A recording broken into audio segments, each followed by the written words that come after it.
could rupture the cap that has stopped the oil flow from that blown out well. We'll have to see. All right, we've got a lot going on here. We've got a lot of moisture pushing into the state and a lot to trigger that moisture. We've talked about that a bunch, which is you can have all the moisture in the world at the surface, but if you have nothing to draw it up in the atmosphere and create thunderstorms, you're not going to be able to convert it very easily to rain, but we're not going to have that issue coming up over the next few days. So here's what's going on right now. We have a severe thunderstorm warning right now outside of Alamogordo at this point. What we anticipate with this particular storm is possibility of quarter-sized hail and wind gusts up to 60 miles an hour. That severe thunderstorm warning is until 6:30 p.m. tonight. Meanwhile, we also have essentially a flood advisory out well to the west of Albuquerque, and as you head over into Cibola County with this particular storm, and then into Socorro County, and we also have some more over into Roosevelt County right now. So we're going to get into the radar here and show you exactly what's shaking here, and we do have some storms. Now, the overall coverage of the storms today, maybe not as big as we've seen in past days, but that's going to start to change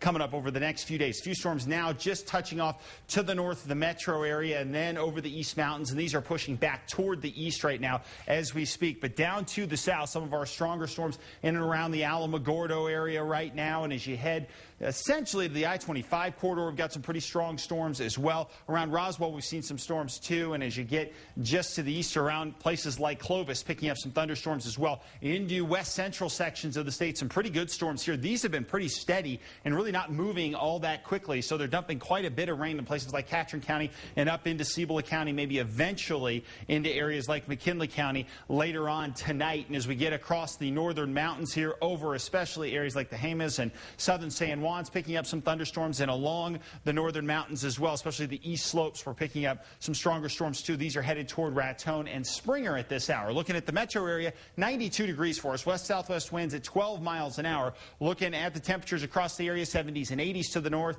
90s in some central sections, but around Gallup, where we've had some rain, 65 degrees there, and down to the south, temperatures 70s, 80s, and 90s. We have plenty of moisture, and you can see the moisture plume just arcing up into the state. When you mix in a couple little weather disturbances with this, which are embedded in this whole deal, we touch off a few more storms. Essentially, what will happen for us is, well, a variety of things. We've got the moisture in place with the monsoon flow pattern over us. Then we go ahead and juice up the atmosphere because of that, and that really helps things going. So we've got a deep monsoon flow, and then we take weather disturbances and kick that over the top of this, and that gives us a good chance at storms through tomorrow.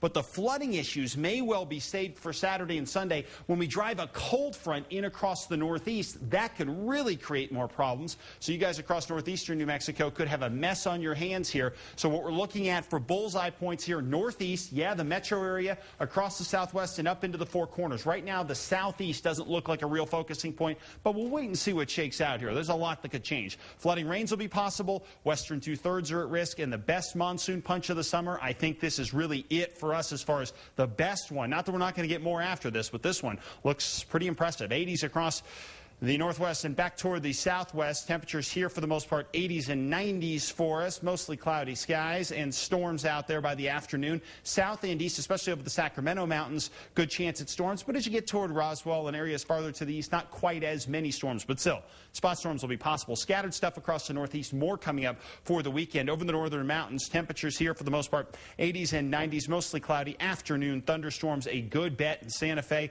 Looking at that possibility as well. And through the weekend could be pretty wet. East Mountains, scattered storms. We've seen them again for today. They'll crank up again tomorrow, and then they'll increase in number over the weekend. And here in the metro, our chances to increase those storms look pretty good. They'll be scattered for tomorrow, but then even more beyond that over the weekend as we start to drive in some more of those weather disturbances and, of course, our little cold front. So there's a lot going on. You can see it's going to be wet and cooler as well.